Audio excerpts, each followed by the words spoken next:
So we just lost Double K, we lost DMX, we lost Black Rob, and now we've lost Shock G, Humpty Hump. It's like it just doesn't stop. I don't think that we ever expected the individuals in the entertainment business that we love and admire so much to live forever, but we never thought that they would die so young. We kind of thought that they would be here a lot longer than a lot of them were. I mean, we're seeing people go in their 30s, 40s, 50s, and it just doesn't seem real a lot of times. I mean, who would know?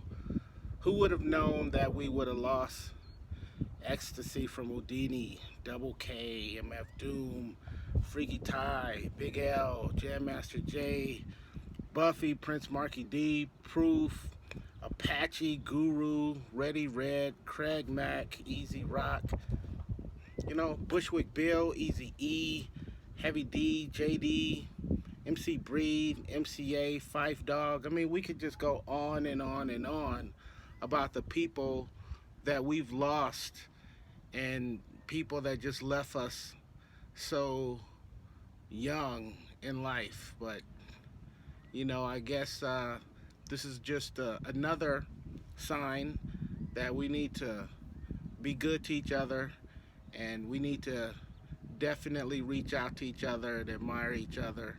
I know whenever I've gotten the opportunity to hang out with some of these celebrities, some of these entertainers, I always try to make it a point to, express how I feel about their art form in some way, shape, or fashion. So, our latest one was Shock G, Humpty Hump, of course, and much like the Biz Markie video that I shot, I would like to kind of reminisce about Shock G, Humpty, and Digital Underground as a whole by sharing my Digital Underground records from my record collection. I don't own every last single piece of vinyl from Digital Underground, but I'll show you what I do own, and we'll take it from there. Okay, so let's start with the very first Digital Underground single that was released. I believe this was released in 90, 91, and this is Digital Underground, Underwater Rhymes. And of course, we know if you are a Digital Underground fan, you know that they were like the second coming of Parliament Funkadelic and the whole P-Funk movement, and you kind of get that from the art.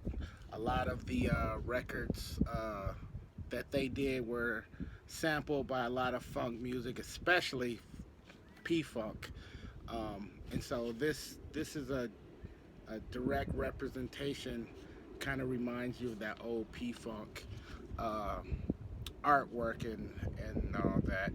So this is Underwater Rhymes. B-side is Your Life's a Cartoon. Um, Look how cool that artwork is. So yeah, that's the picture sleeve version of Underwater Rhymes. And this, of course, is the promo version of Underwater Rhymes. It's kind of windy out here. I hope it's not too bad in the microphone there. But yeah, this is the promo beside your life's a cartoon. This actually was released in 1988, so I was a little off on the years. So yeah, that was their first single, Underwater Rhymes. Then before they even released their album, their second single that they released, because this was more like an independent record. This was on TNT Records. Macola was here. TNT was there. And then you had the Jive Records release. I'm sorry, not Jive, Tommy Boy Records release. And then that first single, of course, was Do What You Like.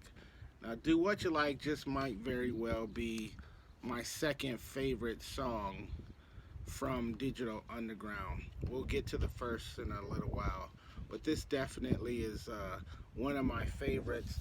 And the cool thing about the Do What You Like singles is they did a lot of different versions, a lot of different remixes and whatnot. Here you have one, two. There's three, no, four different versions of the song on this 12-inch. But then they had this other remix 12-inch, which was the Do What You Like Packet Man 12-inch. And this has a 45 King mix of Packet Man. It also has the instrumental to Packet Man. And then it had two different Do What You Like remixes on here. One was called the Just Throw a Breakbeat Up Under There remix, and then the Play How You Like, mix of Do What You Like and Packet Man. And then here's yet another 12-inch of Do What You Like. And this one is actually another version of this one, but this one has fewer mixes on it. This one has a total of 5, and this one only has 4, but it's pretty much the same songs. It's the DJ Mark the 45 King remix, the LP version, and then the Just Throw a Breakbeat Under There and the Play How You Like. It just doesn't feature the instrumental on this version. So that's crazy. Did you guys even know that there was 3 different 12 inches of Do What You Like? But now you do. You know Daryl D's gonna have all of them. So okay, we move right along to, perhaps their biggest single, Humpty Dance. This needs no introduction. This was the one that set them off on a worldwide level. What can we say? It's the Humpty Dance. This was the one. This was the one. Now take a look at the artwork on the back there. This also reminds you of P-Funk. When I look at this picture, this is what this picture reminds me of. Now here it says that this is DJ Fuse, and we're just gonna assume that this is Money B. But the first time I saw Digital Underground was in 1990. It was a big tour with Digital Underground, Young and the Restless, Kid and Play, Kwame, and Public Enemy. Public Enemy was the headliner. And this picture just kind of reminds me of that show, of them getting busy. In fact, when the show started, Money B and Tupac came out from each side of the stage, and they had these big, huge, giant, like hands, like these puppet type hands on each of their hands. So they were just like huge, just like this wide and this high, and they both came out from each side, and they were clap your hands now, clap your hands now, and they had all, it was at the Marcus Amphitheater, and it was, I don't know how many. That place probably held 15,000 people, something like that, and it was pretty packed on that show. So they came out. It was a great show, and I just remember now. It took me a while to realize that Humpty Hump and Shock G were actually the same person, because on videos they're 2 different people. I have old VHS tapes where there's old interviews from Digital Underground, and both of them are there talking separately. So I always thought that they were separate, and I really didn't understand why the whole time Shock G was on stage there was no Humpty. So they would do all of their songs except the ones that featured Humpty. And then I remember Shock G disappearing at some part of the show, and then he never came back. And then all of a sudden Humpty Hump busted out on stage, and he had this big, huge white fur coat on and a crazy looking white fur hat, like a big, like pimp looking cowboy hat looking thing. It was crazy. And even then, I was like, why aren't both of them on stage at the same time? And I used to argue with people. I was like, no, I got proof. I got footage that these are two different people. I was wrong. So there was always like a fake Humpty. Shock G pretty much always plays Shock G. But Humpty, I don't know if he was a buddy or actor. I don't know who he was, but it was always like a fake Humpty when you would see both of them. If you look at the same song video where it has both of them in there at the same time, that's not the real Humpty. So yeah, Humpty Dance, man. That's a real memorable record. Okay, so Humpty Dance kind of led into the first album. I believe this was 1991, and this was Sex Packets, Digital Underground. Everybody, this was their best album, hands down. This was the best one. And isn't it kind of weird? I don't know the story on this exactly. This man is kicking. I don't know the story on this exactly as to why Humpty, or the fake Humpty or whatever, is not on the cover, but he wasn't. Check this out. This was a great record. It definitely was creative. Man, I can't say enough good things about this record. It was just a time when everything in rap music, everything was so creative. You didn't hear too much novelty rap, meaning, kind of like worthless, goofy, untalented rappers or whatnot. Back in this era, like, 95% of everything that was coming out was incredible. So yeah, that was the first album, Sex Packets, Digital Underground. Now we move on to my favorite Digital Underground song of all time, and that is Freaks of the Industry. And this is the promo version on red vinyl. This is my favorite. There's the promo sticker on there. I actually found this record at a flea market here in Phoenix several years ago. I paid 50 cents for this record. Love that record. Okay, so now we're gonna move on to the first single off of the second album. The first single off of the second album is No Nose Job. And I don't know if you guys remember that one. That was a big song when it came out. So they didn't have there was no second album curse or anything like this. They picked up with this the single off of their second album and just kept the momentum going. Great song, great video, crazy artwork on the back as usual. I mean, look at that. Look at that. Is that not cool? Does that not remind you exactly of all of the P-Funk artwork that was out back in the day? So this was the first single off of their second album, Sons of the P. Digital Underground, Sons of the P. Look at that. Look at that. Look at that cool artwork.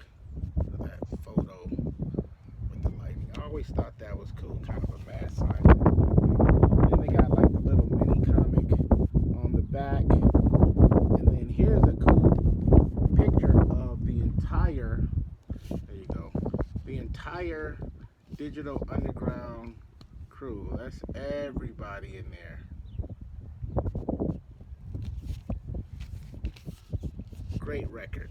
None of these are reissues or bootlegs. I bought all of these records when they came out. Nothing was bought recently. Maybe a 12-inch here or there. Like I said, the Freaks of the Industry, I think I bought that back in 2002. mean? But yeah, I bought these records when they came out, right out of the record stores. So let me see. Let me make sure I know what I'm talking about before I move on.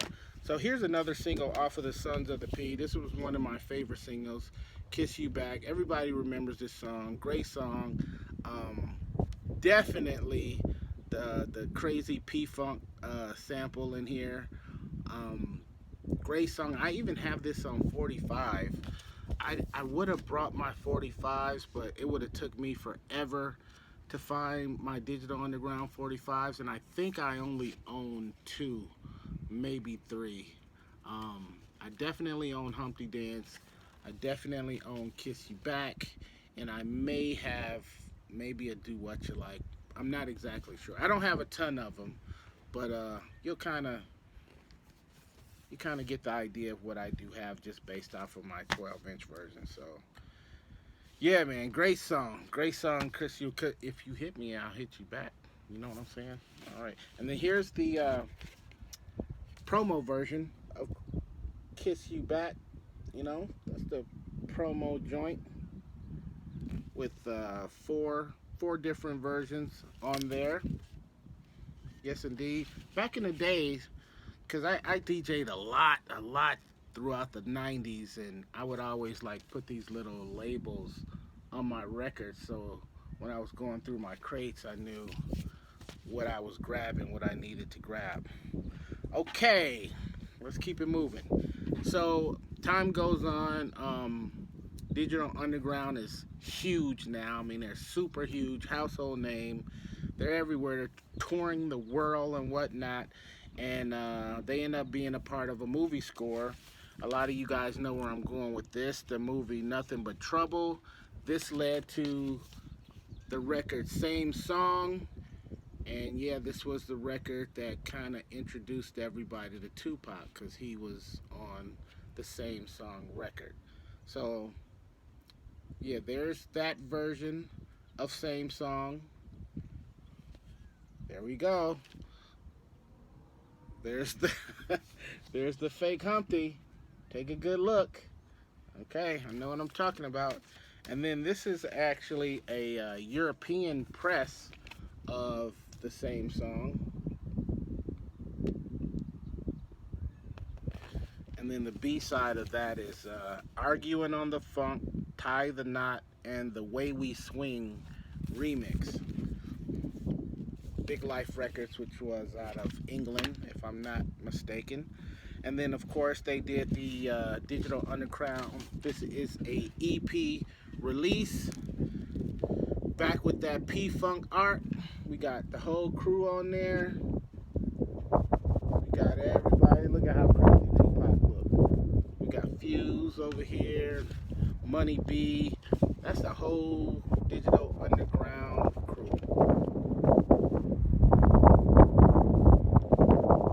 Now this was just an EP. This was only 6 songs. We got Same Song, Tie the Knot, The Way We Swing, Nothing Is Funky, Packet Man, and Arguing on the Funk. There you have that. Super cool artwork. I need this on a t-shirt. I might have that in my closet somewhere. Okay, so Digital Underground had a third album. It was called The Body Hat Syndrome.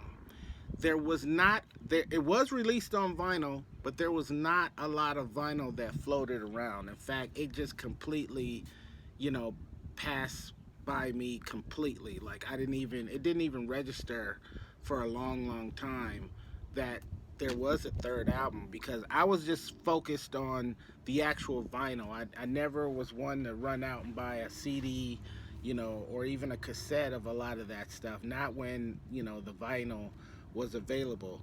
There was a promo copy that was released here in the United States, and then there was actually a version with the picture sleeve on it, and that was released out of Italy. So those are the only 2 versions. I don't own them, either one of them, not yet anyway, but there was a third, a vinyl version of the third Digital Underground album, The Body Hat. Um, did I say that right? Syndrome. Okay, and this was a the single off of that record, The Return of the Crazy One. Man, I cannot get over this cool artwork. Look at that. So this was off of the third album. This was 1995. We're talking at this point. This is a promo copy of mine. Look at that back hit. Look at that artwork on there.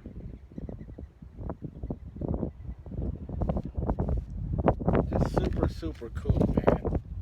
This was a great song too. Humpty basically letting everybody know, hey, we back. We back to continue to take things over and whatnot. Now there were like some EPs and some other things that were released but didn't have vinyl releases. We're not really going to talk about them, but what I'm showing you is not everything that Digital Underground came out with, but it was most of the stuff. But you'd have to check their complete discography to see some of the other things that were coming out. Now, this next record that Digital Underground put out, it wasn't super popular. It probably didn't sell a lot at all. It didn't make a whole lot of noise. I personally loved it. It was called Future Rhythm, and this is the album. It didn't come with a picture sleeve. This is exactly how I bought it out of the record store, and you can see there the song titles. They had like 2 or 3 singles off of here, at least 2. There was Oregano Flow, and I believe Oregano Flow, and I know that the other one was this one, Walk Real Cool. The production on this album was really good, really smoothed out and jazzy. I really enjoyed it. It was very laid back sounding, very just kind of chill, and I loved it. I loved it, but it didn't receive a whole lot of airplay. I mean, they played it pretty good, around my parts, in Wisconsin where I was at the time, but it wasn't one of their bigger records. But if you haven't checked out Future Rhythm, you want to check that out. I definitely recommend that one. Shock G is really on his production thing. It's a really cool record. The next album I want to show you came out years after this one, because let me see. This was 1996. His next record came out in actually 98, a couple years later. It's not as long as I thought it was. But this was Who's Got the Gravy. Again, really cool artwork on the covers. KRS-One is on here doing some production. I believe this was the first time you saw the rapper Mystic, beautiful young lady out of California. She made her debut on this album. You definitely want to check her album if you haven't already. Beautiful singing and very, very ill rhymes. Definitely a cool record to check out. Check out Mystic and check out Who's Got the Gravy. I'm sorry. And one of the singles off of Who's Got the Gravy was a song called The Mission, and The Mission actually featured Big Pun. So Big Pun and Digital Underground, imagine that. And then the B-side features a song called The Odd Couple, which has Biz Markie on it. So you got a 12-inch that's got Big Pun on one side, it's got Biz Markie on the other side. There's the little sticker shot, of those songs. And there you have it for the vinyl. Digital Underground did release an album in 2008. It's called "'Cause the DU Party Don't Stop." Unfortunately, that was not released on vinyl at all. It's a CD release only, but that was the very last full length album that Digital Underground put out. Because the DU party don't stop. I have yet to even hear that because, like I said before, I never really chased the CDs down like that or anything, and I'm sure I'll hear it eventually. But yeah, that was their last album release in 2008. I've seen Digital Underground many times in concert. I had a buddy back home in Milwaukee, DJ New Styles, who actually DJ for Digital Underground for a while. He was like a tour DJ. New Styles is a ill cat. Has been, forever. Um, and yeah, so there you have it. There you have it. We say goodbye and rest in peace to uh, Shock G, aka Humpty Hump. Um, May we all see him again one day. And this is just how I wanted to kind of honor Shock G, Humpty Hump, and Digital Underground as a whole by sharing my Digital Underground record collection with you guys. Okay, so there you have it. We'll be back real soon with more videos, more cool content about vinyl, pop culture, old footage. You never know what I'm gonna pull out, but I'm gonna keep it funky because that's what I do. Oh yeah, before I forget, this cool shirt got beats on it. It's courtesy of Andy over there at Record Jungle. If you're in the LA area ever, go over to Record Jungle. It's probably, in my opinion, the best record store in LA County. Period. If you got a better record store, I'd love to hear about it, but I'm putting Record Jungle in the #1 spot. When you go in there and you talk to Andy, you tell him Daryl D sent you. All right? Trust me, you can thank me later. You want to go in there and do that. So thank you, Andy, for the hookup. All right, so that'll do it. We'll see you soon. Y'all stay safe. Peace and love.